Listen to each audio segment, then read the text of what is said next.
Hello students, this is Dr. Kinnari Dhruv. The audio video lecture is for semester 5 TY BCom. The subject is Advanced Accounting and Auditing, that is Management Accounting 1. We are doing the chapter that is Ratio Analysis. Fine. We have already calculated fifth sum, total five sums for this chapter. This is the sixth sum I am going to calculate.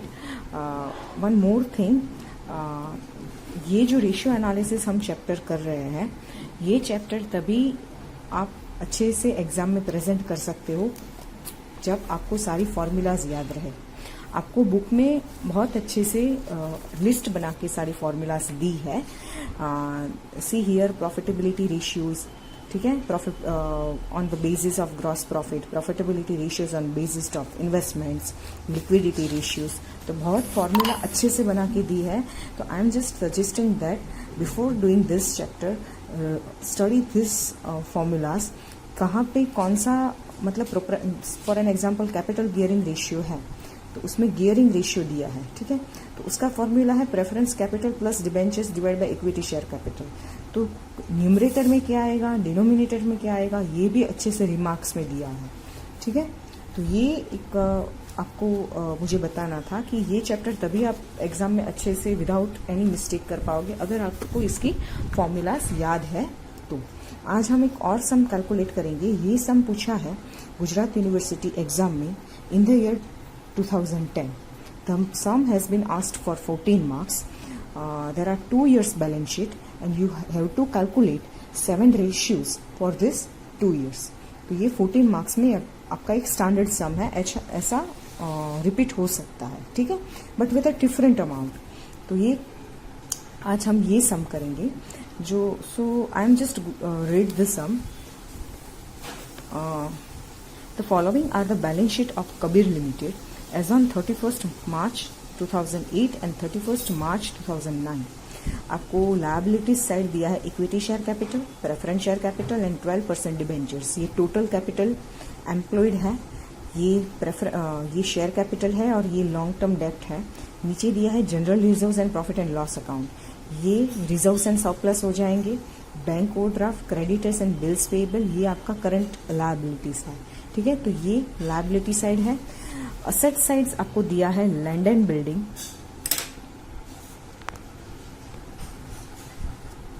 Asset sides आपको दिया है land and building, machinery, furniture and fixtures, debtors, bills receivable, stock, cash and bank. तो land, building, machinery and furniture and fixture, this are fixed assets and remaining are current assets. Balance sheet के साथ आपको additional information दी है दोनों year की. तो पहले आपको दिया है टोटल परचेज. तो टोटल परचेज में पहले आपको दिया है cash purchase are 2/5 of the credit purchase. Fine, cash purchase are 2/5 of the credit purchase. तो ये आपको रेशियो दिया है. यहाँ पे मैंने रेशियो दिखाया है कि suppose cash purchase, suppose credit purchase आपका 1 है, सपोज क्रेडिट परचेज आपका क्या है 1, तो कैश परचेज कितना आएगा. तो यहाँ पे मैंने दिखाया है 1 × 2 divide by 5 is equal to 2 divide by 5. 1 × 2 divide by 5 is equal to 2 divide by 5. तो कैश परचेज और क्रेडिट परचेज का रेशियो दिया है 1:2/5, ठीक है.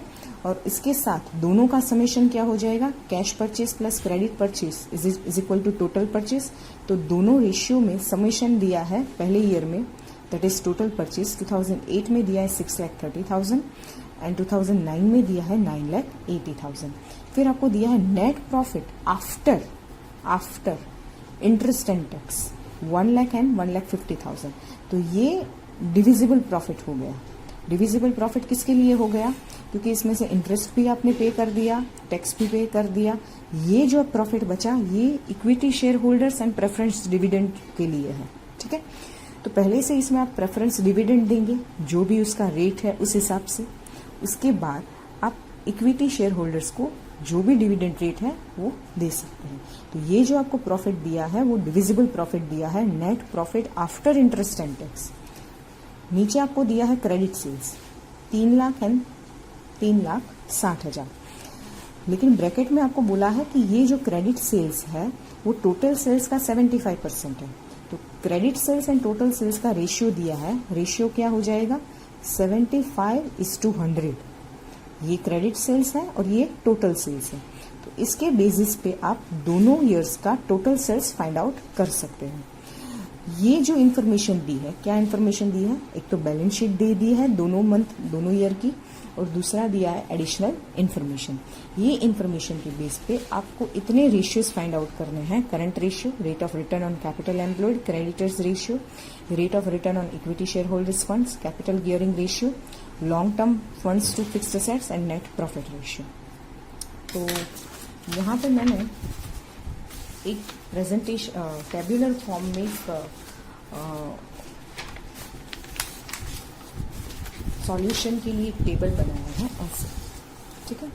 ये आपका टेबल आ जाएगा जो हमने पिछले उसमें भी किया था। I hope you can see the table clearly. Fine. Ratios दिया है, current ratio, calculations and answer 2008 and 2009।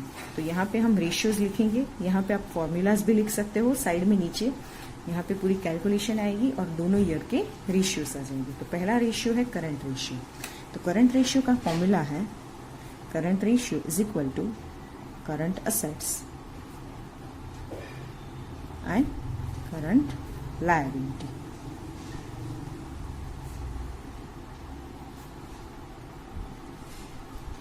ठीक है। अभी पहले हम न्यूमरेटर यानी कि अंश, न्यूमरेटर फाइंड आउट करेंगे। तो करंट असेट्स दोनों ईयर का 2008 एंड 2009, ठीक है। तो बैलेंस शीट में अगर देखें तो यहां से दिया है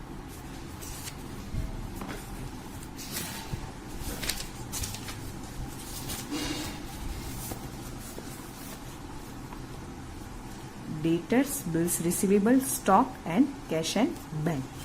सो यहां से मैं लिख रही हूं डेटर्स, बिल्स रिसीवेबल, स्टॉक,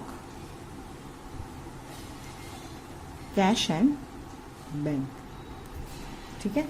आपको डेटर्स 2008 एंड 2009 के जो दिए हैं वो है 1,20,000, 2 लाख,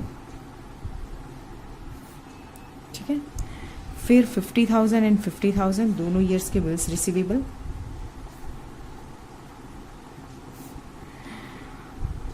1,90,000 एंड 30,000 इज स्टॉक,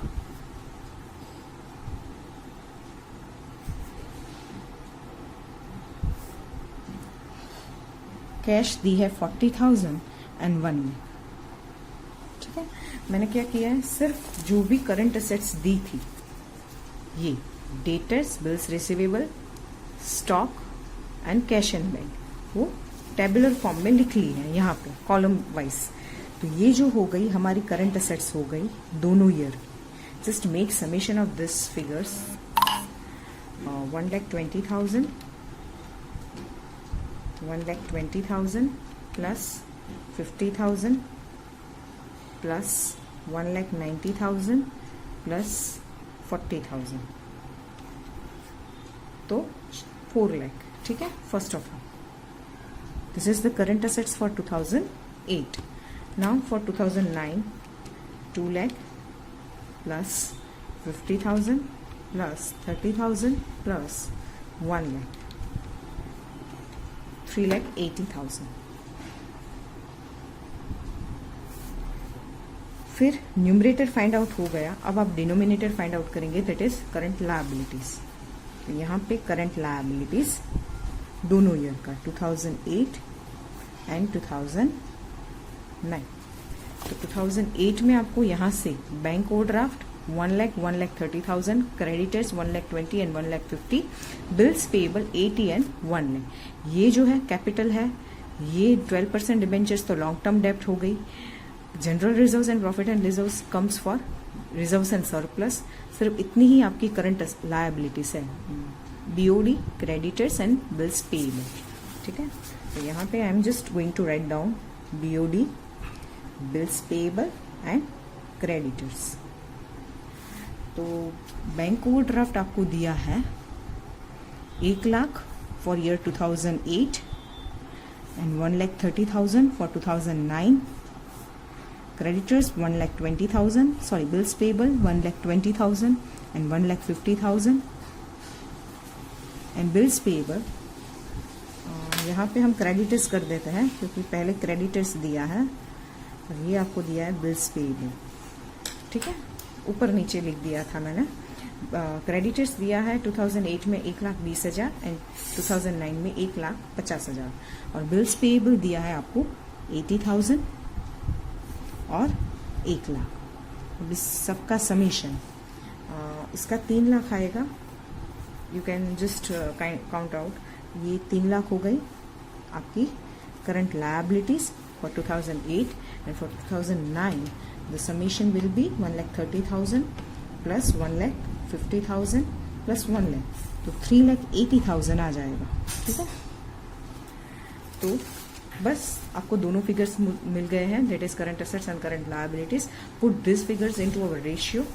यहाँ पे वापस से ऐसे ही हो जाएगा 2008 एंड 2009। एक बार फॉर्मूला लिख ली है, 2 बार लिखने की जरूरत नहीं है। तो 4 lakh divide by 3 lakh, 4 lakh divide by 3 lakh for 2008।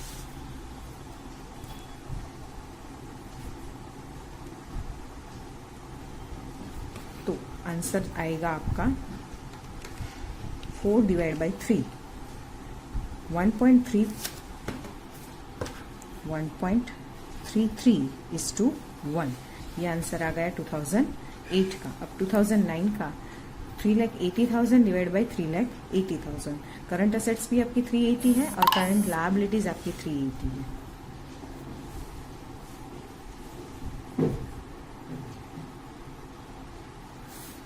तो 1:1। ठीक है, ये आपका टोटल आ गया। तो आपका पहला रेशियो कंप्लीट हो गया। सेकंड रेशियो जो आपको दिया है, जो आपको फाइंड आउट करना है, वो बोला है rate of return on capital employed.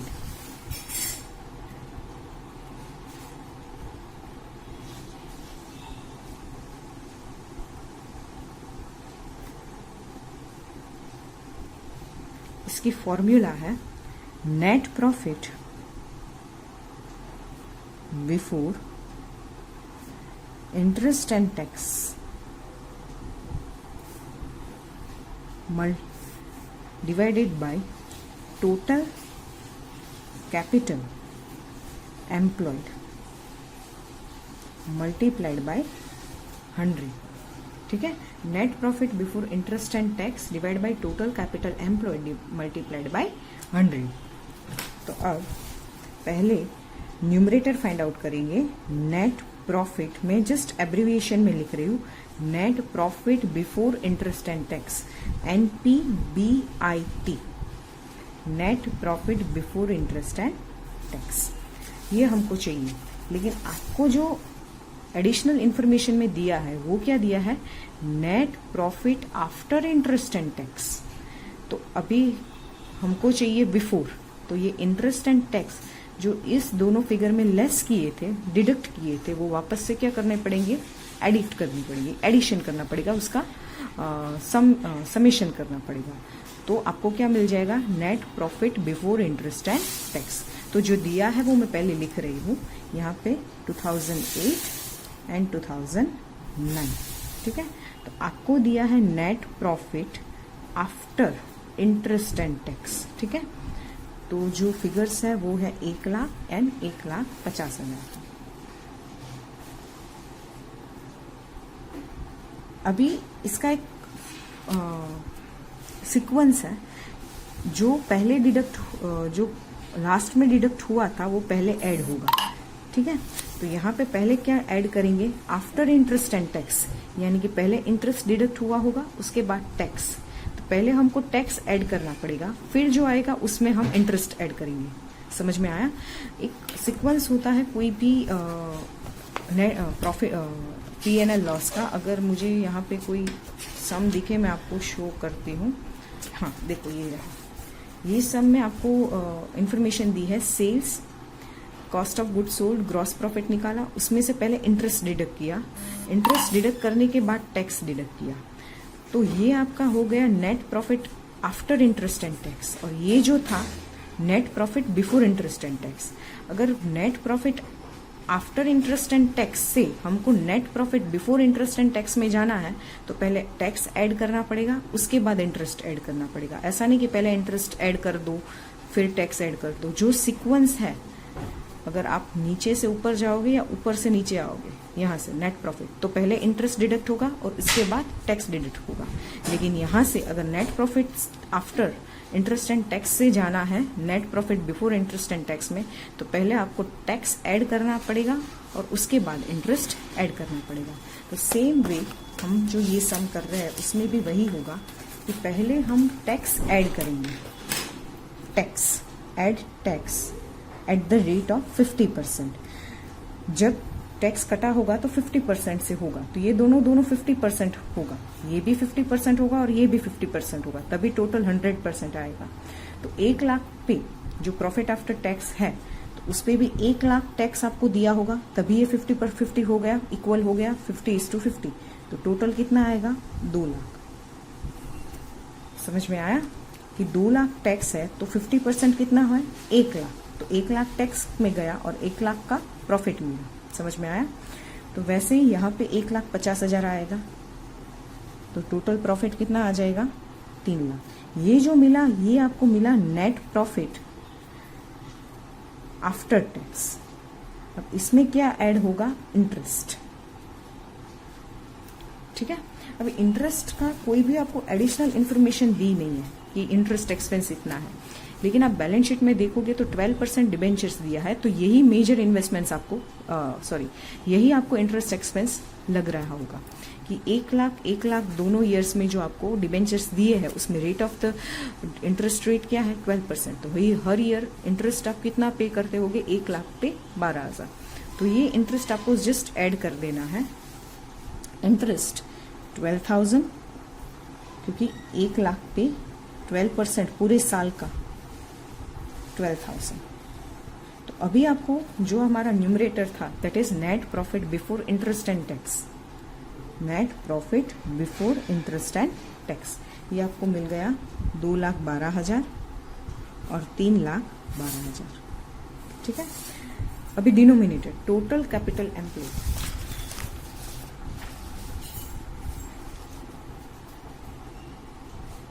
total capital employed for 2008 and 2009।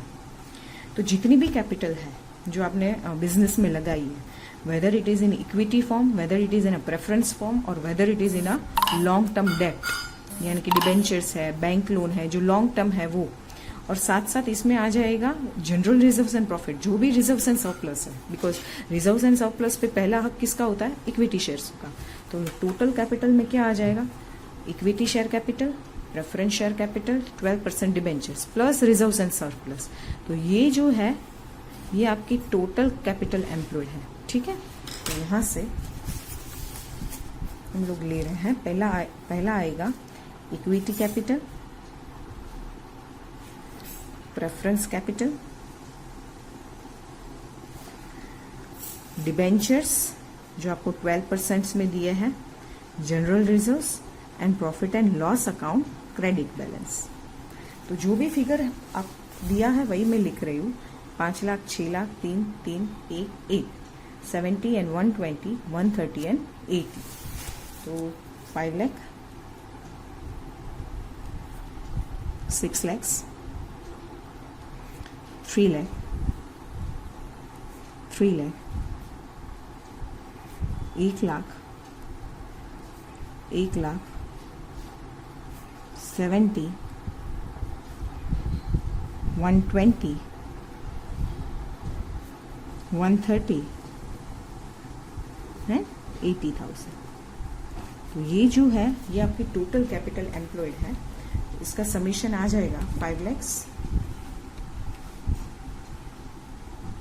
5 lakhs plus 3 lakh plus 1 lakh plus 70,000 plus 1,30,000। तो 2008 में जो आपकी टोटल कैपिटल एम्प्लॉयड थी इट इज 11 लाख, और वैसे ही 2009 में 6 lakh plus 3 lakh plus 1 lakh plus 1,20,000 plus 80,000, तो टोटल आपकी आ जाएगी 12 लाख। ठीक है, तो अभी आपको दोनों फिगर्स मिल गए, total capital employed as it is net profit before interest and tax. Net profit before interest and tax एक बार और समझा देती हूँ आपको। आफ्टर इंटरेस्ट एंड टैक्स बोला है तो पहले टैक्स ऐड होगा। टैक्स रेट दिया है 50%। 50% यानी कि 2 लाख पे 50% कितना होता है? 1 लाख। तो 1 लाख का टैक्स होगा, तो दोनों को ऐड करेंगे तभी 2 लाख आएंगे। सेम वे 2009 में अगर 1,50,000 आपका टैक्स के बाद का प्रॉफिट है और टैक्स रेट 50% है, तो 1,50,000 जितना ही टैक्स होगा, तभी 3 लाख का 50% करोगे तो 1.5 लाख आएगा। ठीक है, इसमें आपने इंटरेस्ट ऐड किया। तो यहाँ पे जस्ट हम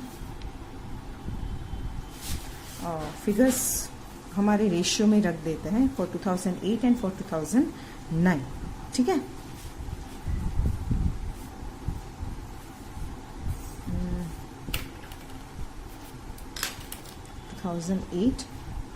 and 2009 net profit before interest and tax आपको मिला है 2,12,000,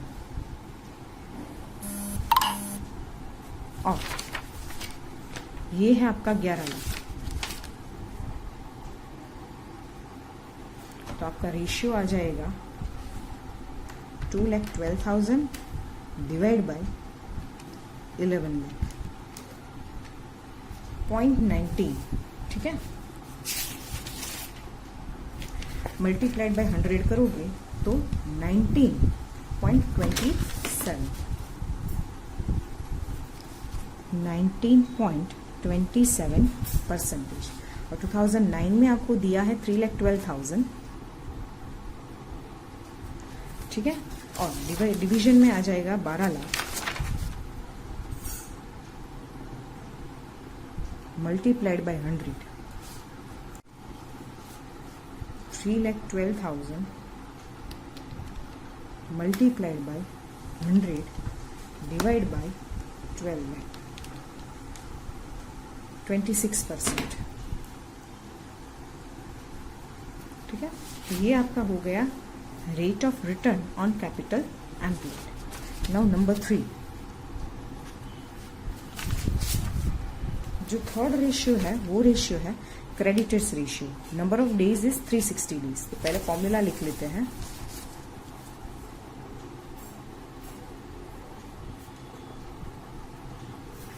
is equal to creditors plus bills payable divide by credit purchase multiplied by 360 days. ठीक है, तो पहले क्रेडिटर्स प्लस बिल्स पेएबल दोनों ईयर का ले लेते हैं, 2008 and 2009। Creditors and bills payable ये हमने करंट रेशियो में भी लिया था। क्रेडिटर्स आपको लिए 1,20 और 1,50 और बिल्स पेएबल है 80 एंड 1 लाख। सो 1,20,000, 1,50,000 और 80 एंड 1 लाख। ये समेशन आ जाएगा आपका 2 लाख और यहाँ पे आ जाएगा 2,50,000। ठीक है, अभी आपको फाइंड आउट करना है क्रेडिट परचेज।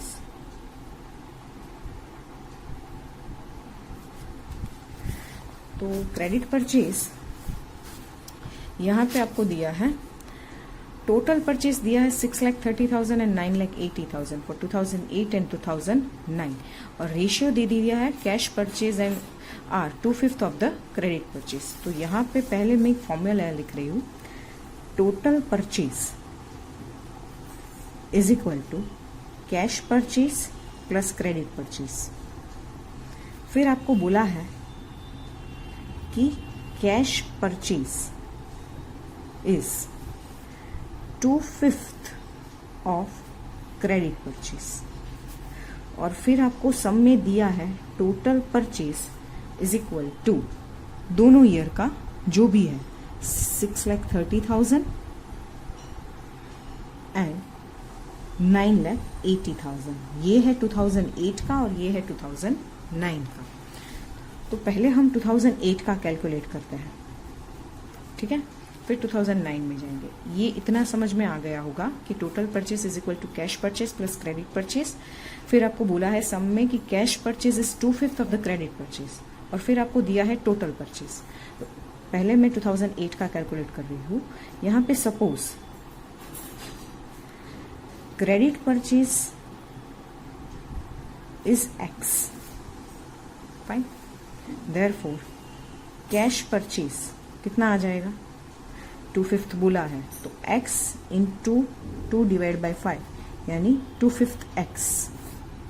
तो टोटल परचेस का अभी फॉर्मूला क्या होगा, total purchase this is equal to cash purchase 2/5 X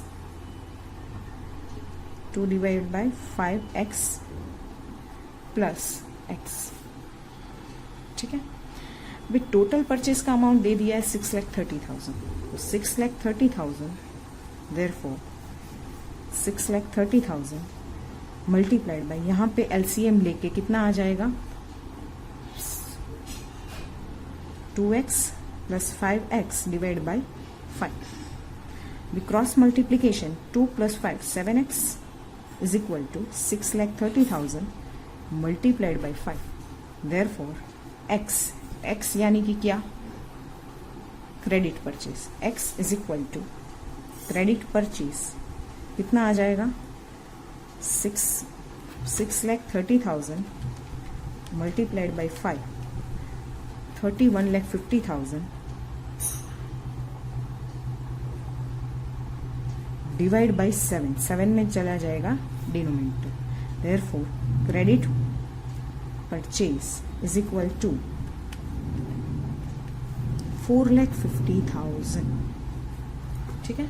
बहुत ही इजी है, 2008 में किया, सेम वे हम 2009 में करेंगे, ठीक है। 2009 में क्रेडिट टोटल परचेस कितना दिया है, 9,80,000। तो ऐसा ही फॉर्मूला रख के करेंगे 2009 के लिए, ठीक है।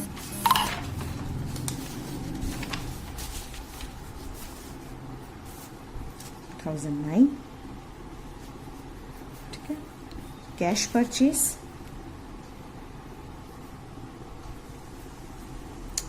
Total purchase is equal to cash purchase plus credit purchase.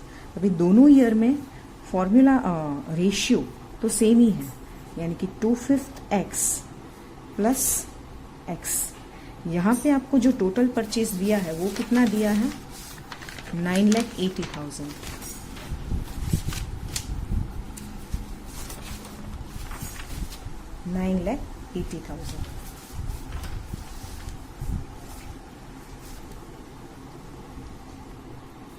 और ये अगेन कितना आ जाएगा, 7X डिवाइड बाई 5।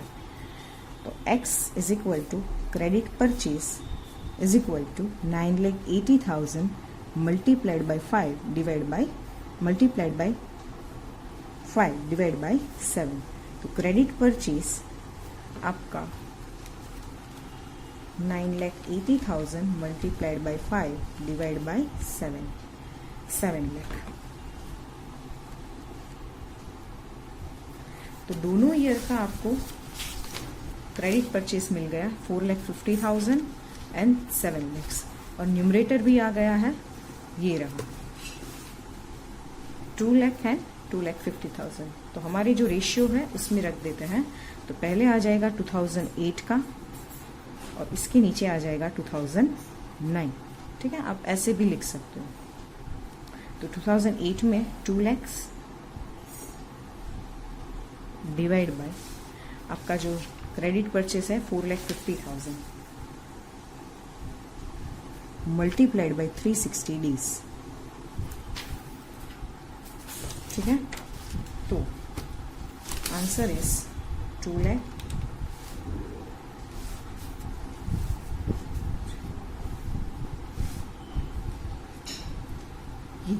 ठीक है, multiplied by 360 divide by 4,50,000 160 days.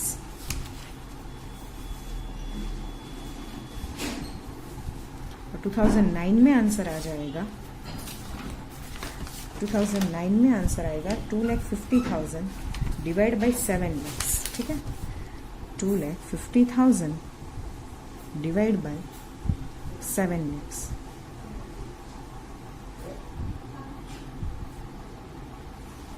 $360 days, 2,50,000 multiplied by 360 divided by 7 lakhs. तो आंसर आ जाएगा 128 डेज और 129 डेज, ठीक है. The fourth ratio is the rate of return on equity shareholders fund.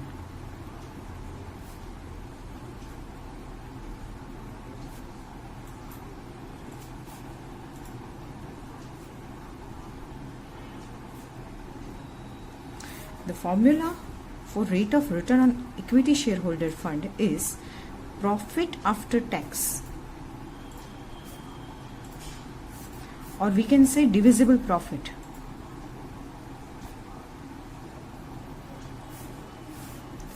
Division में आएगा equity share holders fund multiplied by 100. तो ये हम लोग फाइंड आउट करेंगे ईयर 2008 एंड ईयर 2009. लेकिन उसके पहले numerator as well as denominator. Denominator यहाँ पे बोला है प्रॉफिट आफ्टर टैक्स और divisible profit. See in our question net profit after interest and tax is given, that is 1 lakh and 1,50,000.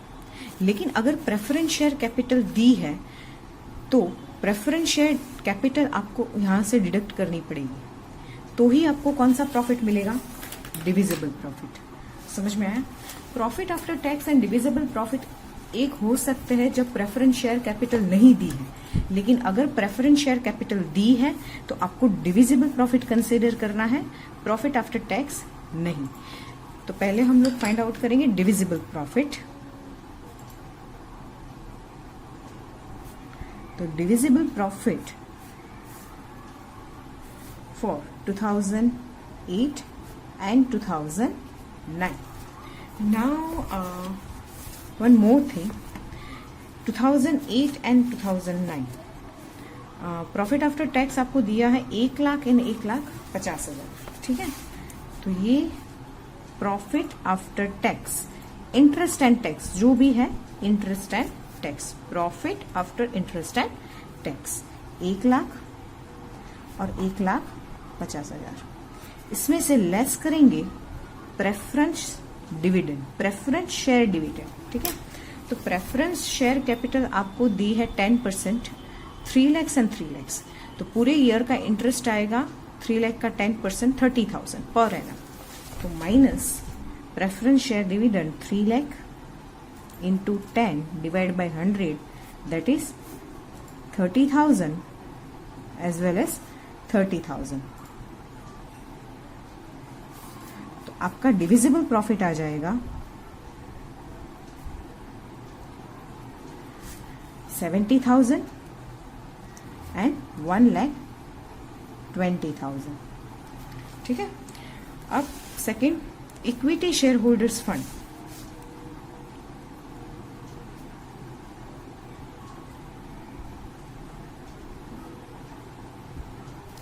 For year 2008 as well as year 2009, ठीक है.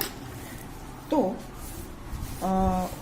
सी equity share holder का fund क्या होता है, तो एक तो उनकी कैपिटल, दूसरा जो भी रिजर्व्स है, जो फ्री रिजर्व्स है, फ्री रिजर्व्स यानी कि ऐसे रिजर्व्स नहीं जो किसी स्पेशल पर्पस के लिए होते हैं, जैसे कि डेप्रिसिएशन फंड हो गया, डिबेंचर डिस्काउंट फंड है, कोई भी, ठीक है, वर्क्समैन्स कंपेंसेशन फंड, तो ऐसे एक स्पेशल पर्पस के लिए होता है, ठीक है. तो ऐसे नहीं, बट जो अक्यूमुलेटेड प्रॉफिट होता है, अक्यूमुलेटेड प्रॉफिट यानी कि जिस ईयर प्रॉफिट हुआ वो डिविडेंड से डिस्ट्रीब्यूट नहीं किया, बट उसको क्रेडिट कर दिया, तो उसकी बैलेंस बढ़ती गई तो कितनी हो गई 1,30,000, 80, 70, 120। तो ऐसे जो अक्यूमुलेटेड प्रॉफिट होता है, रिजर्व्स होते हैं, वो भी इक्विटी शेयर होल्डर्स के फंड होते हैं। ठीक है, तो इक्विटी शेयर होल्डर्स के फंड में आएगा एक तो उसकी कैपिटल, प्रेफरेंस शेयर कैपिटल नहीं आएगी, डिबेंचर्स नहीं आएंगे because it is a long term debt. फिर आ जाएगा general reserve as well as profit and loss account. One more thing, यहाँ पे आपको प्रिलिमिनरी एक्सपेंस नहीं दिया है या कोई भी फिक्टिशियस असेट्स नहीं दी है, जैसे कि डिबेंचर डिस्काउंट। अगर ये यहाँ पे असेट साइड ऐसी कोई फिक्टिशियस असेट्स देते हैं तो ये फंड होता है, जो भी इक्विटी शेयर होल्डर फंड है या फिर कोई भी कैपिटल एम्प्लॉयड फंड है, तो उसमें से आपको डिडक्ट करके net equity share holders fund या नेट कैपिटल एम्प्लॉयड लेनी चाहिए। ठीक है, तो यहाँ पे हम कौन सी चीज कंसिडर करेंगे, एक तो इक्विटी शेयर कैपिटल और general reserves and profit and loss account. ठीक है, सो मैं जस्ट यहाँ पे राइट डाउन कर रही हूँ, equity share capital plus general reserve plus P&L account की credit balance. Respective years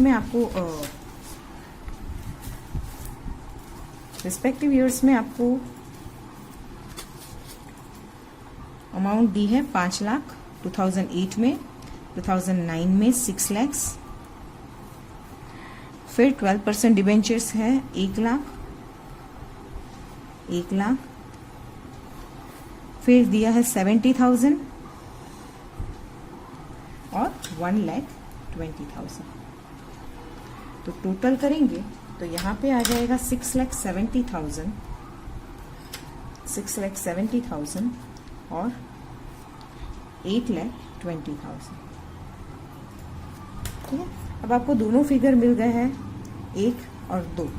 divisible profit that is our numerator and denominator is 6,70,000 for 2018 और 9 के लिए 1,20,000 एंड 8,20,000।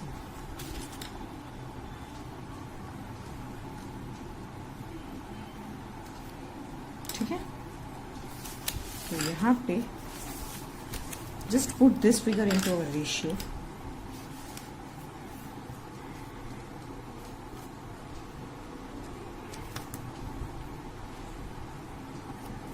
$1,008 में आ जाएगा 70,000 divide by 6,70,000 multiplied by 100.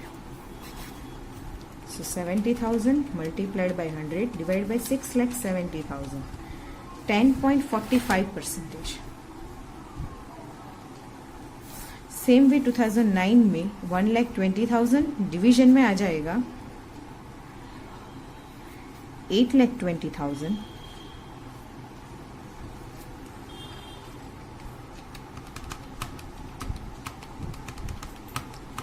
The answer is 14.64%. ठीक है, तो ये हो गया हमारा rate of return on equity share holders fund. ठीक है, नाउ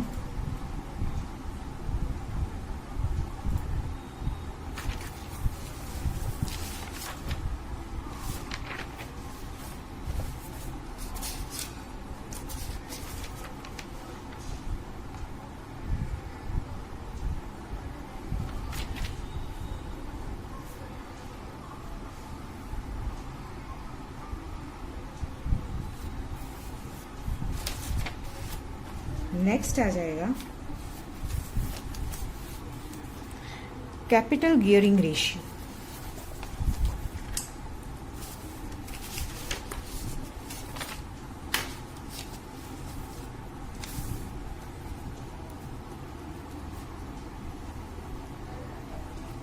इसकी फॉर्मूला है फिक्स्ड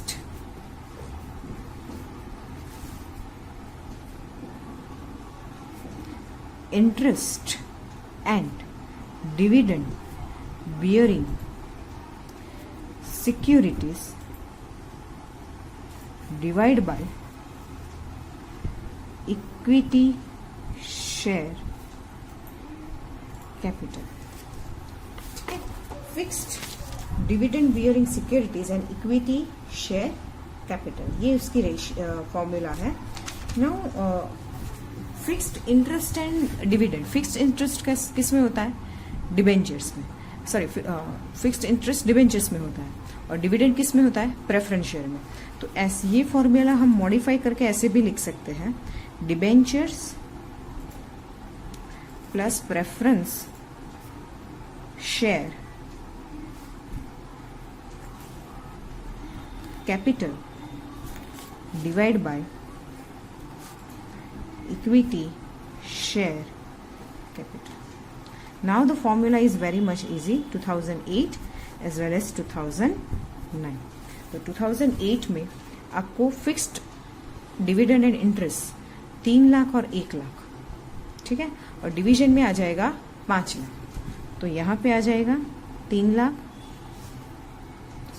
सॉरी 1 लाख जो आपके डिबेंचर्स हैं, और 3 लाख जो आपकी प्रेफरेंस शेयर कैपिटल है, डिवीजन में आ जाएगा 5 लाख, ठीक है।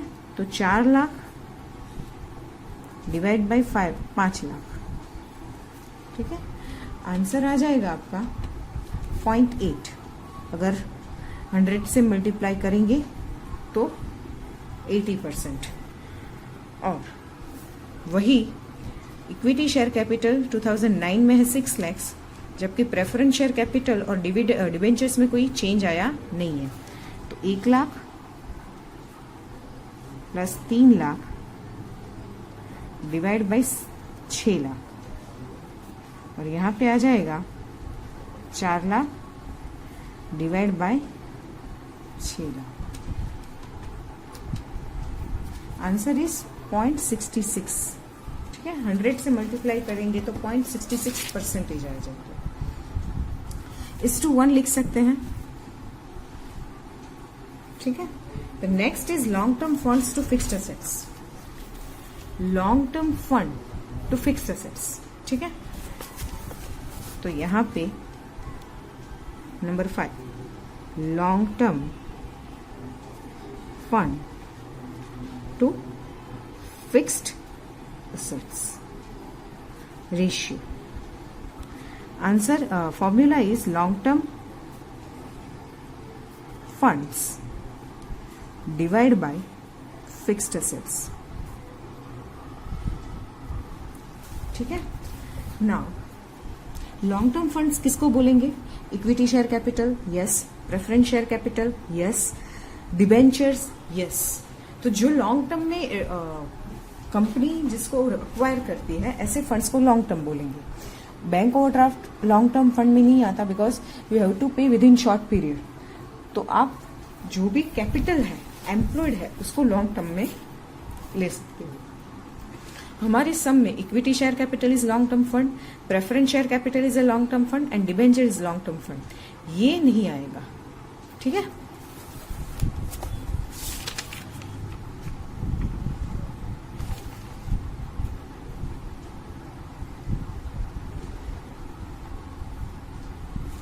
One more thing, long term fund में हम रिजर्व्स एंड सरप्लस भी इंक्लूड करेंगे, because it is a right to equity share holders that they can use this funds in whatever way they thinks fit. तो long term funds में जो भी reserves and surplus है, जो accumulated profit से बने होते हैं, ऐसे reserves and surplus as well as जो भी कैपिटल है, वो सारी आ जाएगी। और फिक्स एसेट्स तो आपको पता ही है, ठीक है। पहले हम लॉन्ग टर्म फंड्स लेते हैं।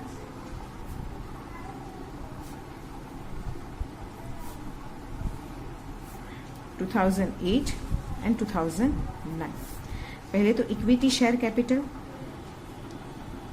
फिर preference share capital, debentures, general reserves and P&L account की क्रेडिट बैलेंस, ये सारे लॉन्ग टर्म फंड है, ठीक है। ये जो है, ये किसके राइट है? इक्विटी शेयर कैपिटल, ये फंड उनके लिए है। तो ये भी इक्विटी शेयर कैपिटल में हमने बहुत सारे, अगर आपको सेमेस्टर 6 में चैप्टर आएगा बोनस इश्यू, और बोनस इश्यू आपने सेमेस्टर 4 में भी कहीं पे भी सीखा होगा कॉर्पोरेट अकाउंटिंग में। तो ये जो है वो इक्विटी शेयर कैपिटल का ही इक्विटी शेयर होल्डर्स का ही फंड है, ठीक है। तो वो भी हम लॉन्ग टर्म फंड में ले सकते हैं। तो equity share capital is 5 lakh and 6 lakh respectively in 2008 and 2009। फिर आपको प्रेफरेंस शेयर कैपिटल दी है दोनों ईयर की 3 लाख। फिर ऐसे ही आपको डिबेंचर्स दे दिए हैं 1 लाख। फिर आपको जनरल रिजर्व्स दिया है 70,000 एंड 1,20,000। फिर आपको प्रॉफिट एंड लॉस अकाउंट दिया है 1,30,000 और फिर दिया है आपको 80,000 टोटल, ठीक है। टोटल आपका आएगा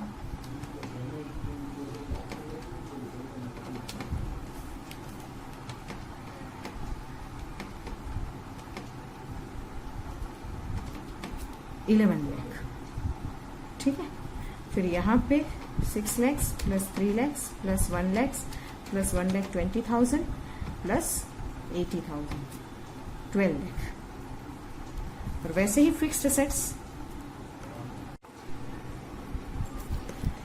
तो नेक्स्ट आ जाएगा फिक्स्ड एसेट्स। फिक्स्ड एसेट्स में आपको दिया है लैंड एंड बिल्डिंग, ठीक है, machinery, furniture for 2008 as well as 2009। तो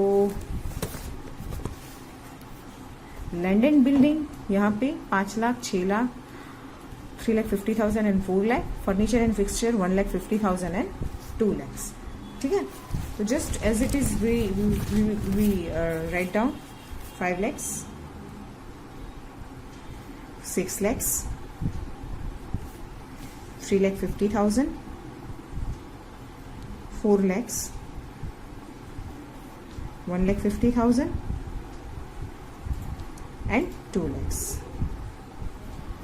टोटल आपका आएगा 10 lakhs, ठीक है। और यहाँ पे आ जाएगा 12 lakhs।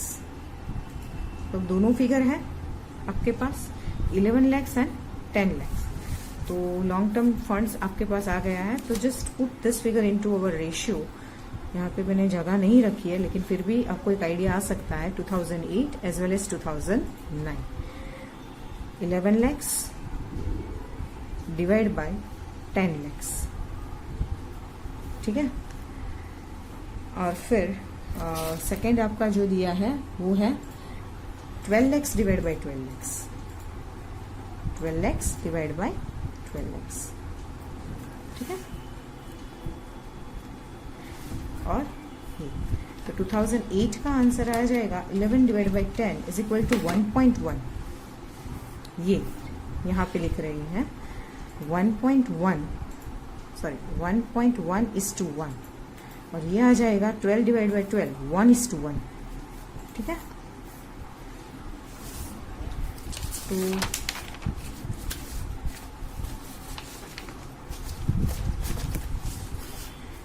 नेक्स्ट है last ratio, net profit ratio, ठीक है। Last 7 net profit ratio. तो formula is profit after interest and tax.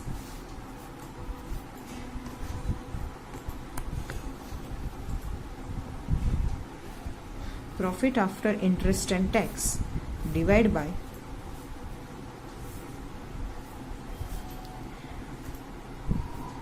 total sales multiplied by 100, ठीक है। Profit after interest and tax divide by total sales multiplied by 100। Now profit after interest and tax आपको as it is दिया है, जो है वही दिया है यहाँ पे। Profit after interest and tax, ठीक है, 1 लाख और 1,50,000। अभी आपको चाहिए टोटल सेल्स, तो आपको टोटल सेल्स नहीं दिया है, आपको क्या दिया है क्रेडिट सेल्स। लेकिन टोटल सेल्स का परसेंटेज दिया है कि क्रेडिट सेल्स टोटल सेल्स का 75% है। तो रेशियो आ जाएगा क्रेडिट सेल्स और टोटल सेल्स के बीच 75% is to 1, ठीक है। और क्रेडिट सेल्स दोनों में दिया है 3 लाख और 3,60,000। ठीक है, तो पहले यहाँ पे लिख लेते हैं 2008 एंड 2009। ठीक है,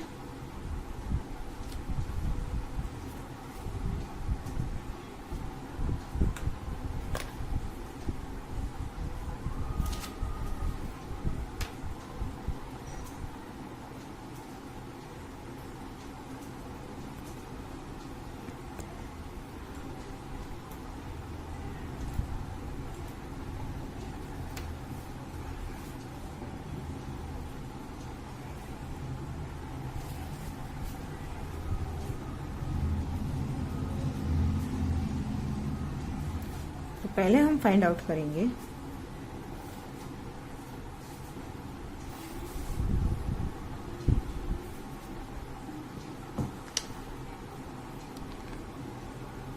total sales.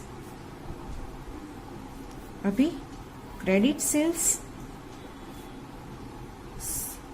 75% of total sales. So simple आप प्रोपोर्शन रख सकते हैं, credit sales is to total sales.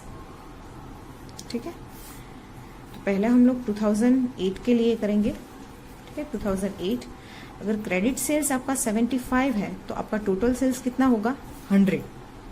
ठीक है, तो अगर आपका क्रेडिट सेल्स 3 लाख है तो टोटल सेल्स कितना होना चाहिए, तो क्रॉस मल्टीप्लीकेशन करो यहाँ पे 3 लाख इंटू 100 डिवाइड बाई 75, तो आंसर आ जाएगा 4 लाख। ठीक है, फिर ऐसे ही 2009 के लिए अगर 75 आपका क्रेडिट सेल्स है तो 100 आपका टोटल सेल्स हो जाएगा।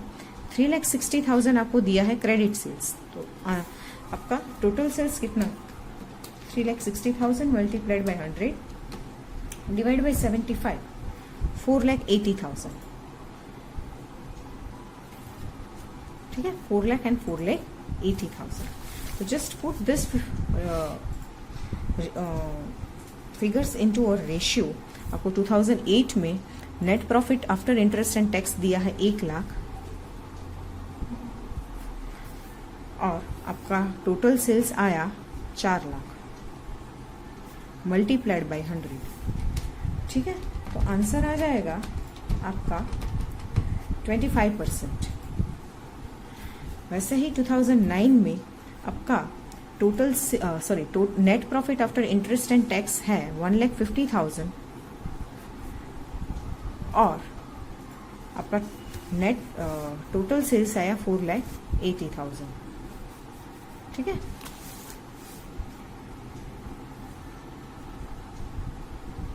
Multiplied by 100, so 1,50,000 multiplied by 100 divide by 4,80,000, answer आ जाएगा 31.25%। तो ये पूरा 14 मार्क का सम हमने कैलकुलेट किया है। आंसर्स मैच हो रहे हैं हमारे, जो भी आंसर्स आए हैं। आप एक बार अगर आपके पास बुक है तो देख लेना। एक आंसर हमारा डिफरेंट होगा यहाँ पे, 1 सेकेंड, ये rate of return on equity share holders funds, because यहाँ पे उन लोगों ने net profit after interest and tax consider किया है। ठीक है, net profit after interest and tax consider किया है, जबकि प्रॉफिट कंसिडर करना चाहिए डिविजिबल प्रॉफिट। तो ये एक बात आपको याद रखनी है। बाकी जो भी क्वेरी है just ask in the Microsoft teams. Thank you.